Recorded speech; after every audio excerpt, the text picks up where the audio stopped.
Hey guys, welcome back to my channel. My name is Mariah, and if you haven't already, feel free to subscribe and hit the like button down below. I post new videos every single week, and I would love to just bring you along this beautiful journey with me.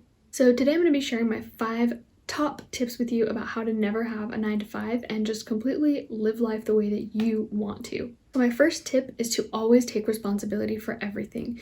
If you are not where you want to be in your life, in your business, in your health, in your relationships, in your mindset, take responsibility and don't just pity in it, don't wallow in it. Do something to get yourself out of it, whether that is reading books or hiring someone or, looking into additional resources or hiring someone to help you with your business.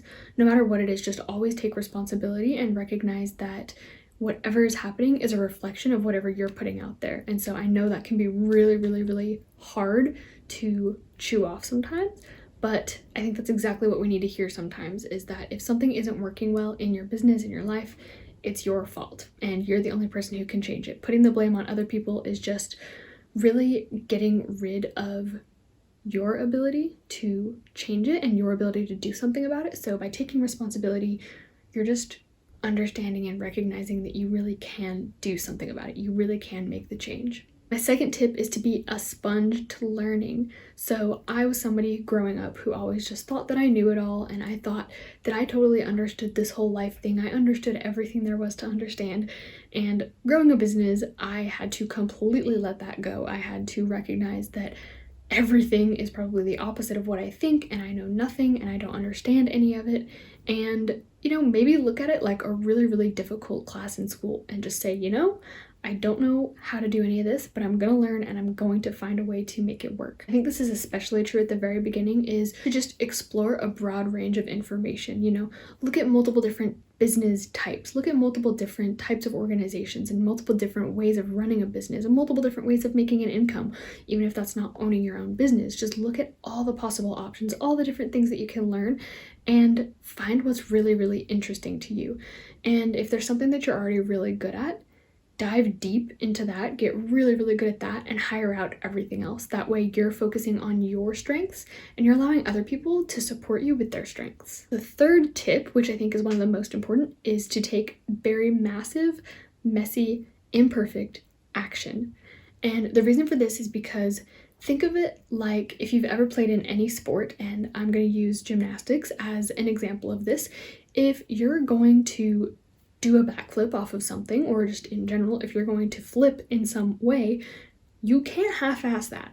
Like, if you commit a quarter of the way, you're just gonna fall and probably just get the wind knocked out of yourself. And so think about your business the same way.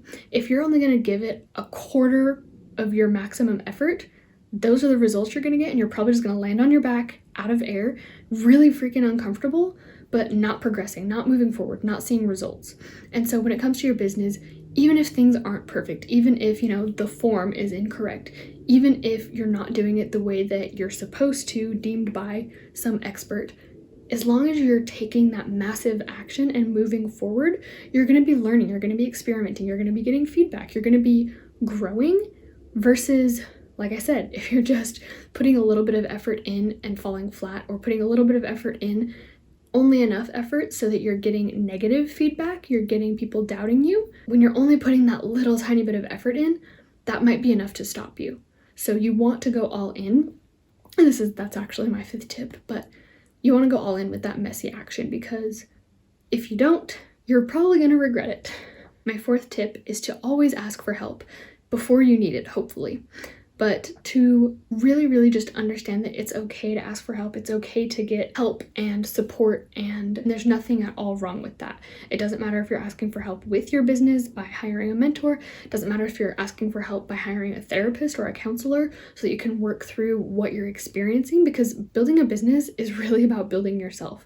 You're going to learn a lot of things about yourself that you didn't know before, that you didn't even know you didn't know before. It just really rips off everything and every layer that you've been hiding under and exposes it all. So asking for help is massive. You don't want to get to a point where you are really, really hating your business because you're putting insane hours into it, insane effort into it, and just not getting the results that you want out of it. And so asking for help can allow you to really see these with new light and just see it with a new perspective and a new appreciation. My fifth and final tip is to go all in. Similar to my gymnastics comparison, my gymnastics example, if you don't go all in, you don't know what you're actually capable of.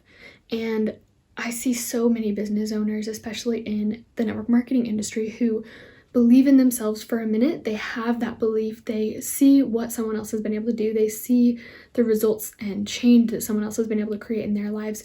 And, you know, they use that inspiration for a minute, maybe for a day, a month, maybe a couple of months, maybe even a year.